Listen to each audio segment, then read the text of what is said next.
Très bien. Une fois qu'on a créé nos fragments, on peut commencer notre fiche de TP. En ce qui concerne les requêtes de cette fiche de TP, nous les avons classées en quatre parties. Donc on aura pour chaque partie, enfin, pour chacune de ces parties-là, on doit suivre ce qui est demandé dans l'énoncé. Par exemple, si on prend dans la première partie, écrire les requêtes suivantes en utilisant directement les fragments, pardon, les fragments et les DB links. Donc, on doit forcément utiliser ou bien mettre dans nos requêtes des fragments et les DB links, ce qui ne sera pas le cas des autres parties. Donc, on commencera en tout cas étape par étape et je vais essayer d'aborder ces requêtes de la façon la plus détaillée possible, tout en espérant que ce soit clair, mais sinon, vous pouvez à tout moment me contacter si jamais vous ne comprenez pas une ou plusieurs requêtes. Ok, donc pour la première requête, donc je vais juste committer des deux côtés afin d'être sûr que tout soit validé.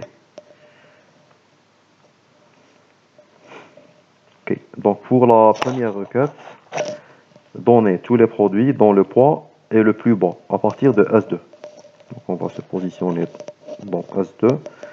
Ok, donc donner tous les produits dont le poids est le plus bas. Donc pour la table produit, l'ancienne table produit, on l'avait fragmenté en largeur.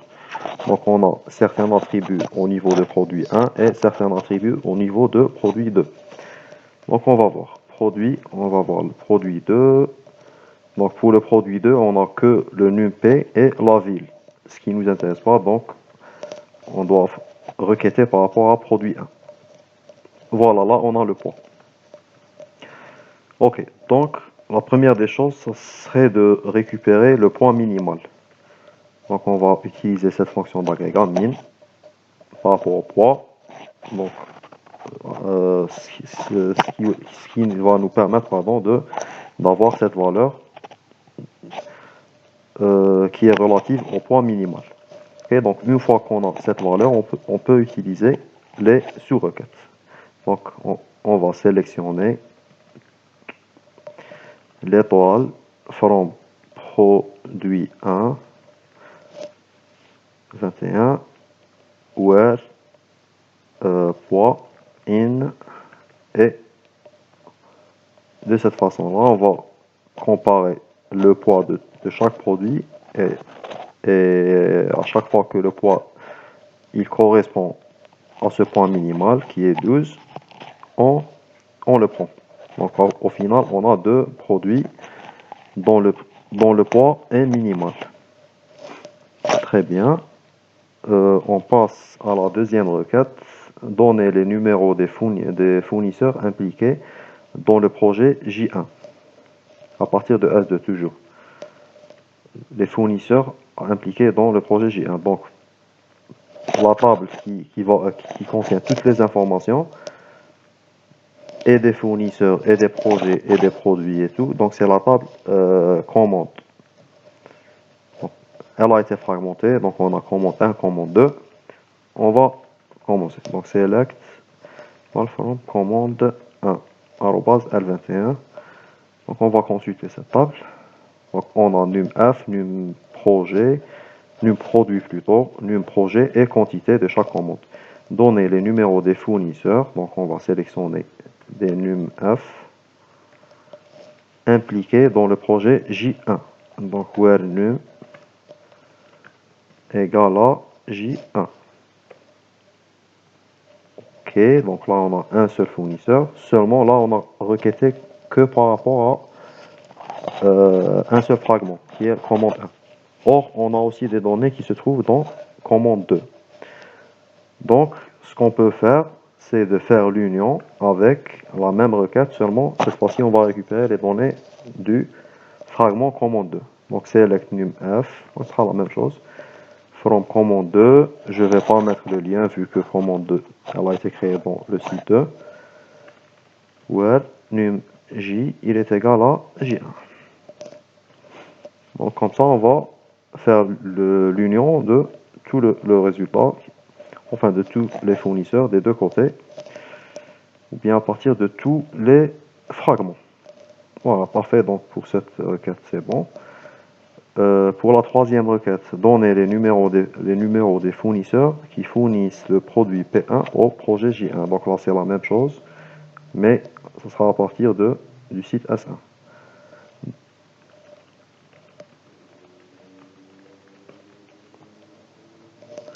Ok, donc donner les numéros des fournisseurs, donc on va mettre un num_f, qui fournissent le produit P1, where num_p il est égal à P1 au projet J1.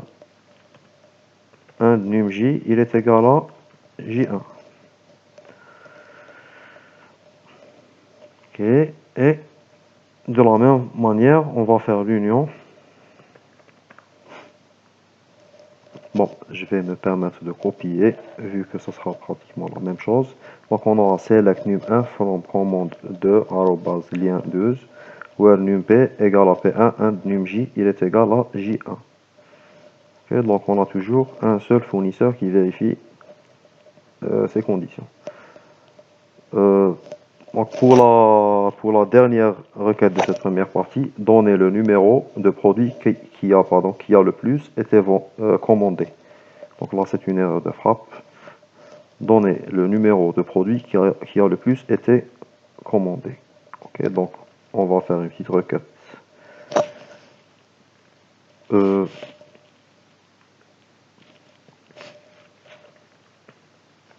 donc là, pardon. Donc là, on a aussi le même problème, c'est que nos données, ou bien la table dont on a besoin dans cette requête, c'est enfin les fragments dont on aura besoin dans cette requête, ce sera les fragments commande 1 et commande 2, et on les a pas, ces données-là, on les a pas de façon réunie. Donc ce qu'il faut faire dans ce genre de requête, donc c'est ce qu'on va faire. Donc on va tout d'abord réunir tous nos données, select étoile from commande 1 L12, L21 pardon, union select étoile from commande 2. Donc là, on n'a rien fait, on a seulement regroupé toutes les commandes à partir de tous les fragments qu'on a créés. Ok, donc partons de là, on va utiliser cette requête-là comme étant, ou bien on va utiliser le résultat de cette requête, qui est ce résultat qui est, qui est un résultat structuré, donc c'est une table finalement, donc on va l'utiliser comme étant une table. Donc ça sera facile, donc, on va sélectionner, donc je vais juste relire la question, donner les numéros de produits qui a le plus été commandé. Donc on aura besoin de faire un count et un group by par rapport au numéro de produit, afin de calculer pour chaque produit le nombre de fois où ce produit a été commandé, pardon. Donc on va sélectionner num produit, count étoile, from. Donc là, d'habitude, on avait l'habitude de faire from le nom d'une table. Mais là, on n'a pas une table qui recoupe toutes nos données. Donc on va mettre from et on va mettre entre parenthèses cette requête-là. Donc au final, on va sélectionner le num_p et le count étoile from le résultat de cette union-là qui est... Donc ce sera ces données-là. Parfait. Donc afin de pouvoir utiliser le résultat de cette requête plus tard dans notre requête, on doit lui attribuer un alias. Donc ce sera avec cet alias-là qu'on va l'utiliser dans notre requête. Donc on va mettre C, ou bien commande, vous pouvez appeler l'alias quand vous voulez. Donc on a select num_p count étoile from notre requête. Donc ce qui nous reste à faire, c'est le group by num_p. Et on valide. Très bien, donc là on a obtenu pour chaque produit, on a à côté le nombre de fois que ce produit a été commandé. Mais ce n'est pas ce qui a été demandé, ce n'est qu'une partie de la réponse. Donner le numéro du produit qui a le plus été vendu, commandé, pardon. Donc là, à partir de là, on doit faire sortir ce produit-là qui a le plus été vendu. Donc là, donc il s'agit de faire une condition par rapport à une fonction d'agrégat qui est le count. Si le besoin avait été de faire une condition par rapport à une colonne qu'on avait, comme le numpay, on aurait ajouté le where. Mais là, on va faire notre condition sur une condition d'agrégat, ou bien sur une colonne calculée, qui est le count, qui n'existait pas au préalable. On vient de la calculer. Donc, pour faire notre condition par rapport à ce calcul-là, on utilise le having. Having count étoile égale, donc là, de façon très simple, je vais mettre 9. Donc là, c'est clair que c'est la valeur maximale entre toutes ces valeurs, c'est la 9. Donc, c'est le produit P3 qui a été le plus commandé. Donc, je vais mettre ça. Donc, voilà, donc là, on a P3. Seulement, c'est faux. On n'est pas censé savoir que c'est le produit, que le nombre de commandes maximales, il est égal à 9. Donc l'idéal, ça serait d'automatiser toutes nos requêtes. Donc on va laisser ça. Et maintenant, l'objectif serait d'écrire une requête, une sous-requête, pardon, à l'intérieur, qui va nous retourner cette valeur maximale, qui était le 9. Ok. Donc je vais juste dupliquer cet onglet-là afin qu'on puisse préparer cette sous-requête de façon séparée. Ok, donc pour cette sous-requête-là, l'objectif serait de récupérer la valeur maximale sans plus. Donc on va sélectionner le maximum, ou bien je vais simplifier encore plus. Donc je vais mettre count, étoile, from. Ok, donc toujours on doit sélectionner à partir de commande 1, union, select, étoile, from commande 2. Group by numpay. Ok, donc là, on a obtenu le même résultat qu'on avait tout à l'heure, seulement on n'a pas la première colonne, donc on n'a que le nombre de ventes. Donc, pour les fonctions d'agrégat, on peut utiliser plusieurs fonctions d'agrégat de façon, comment dirais-je, enfin, on peut utiliser une fonction d'agrégat dans une fonction d'agrégat, voilà, tout simplement. Donc, là, pour récupérer la valeur maximale entre toutes ces valeurs, on peut tout simplement ajouter le max. Donc, finalement, on va sélectionner le max du count étoile. Ok, on aura 9 à la fin. Voilà, donc on a juste à copier cette sous-requête-là et la mettre en sous-requête.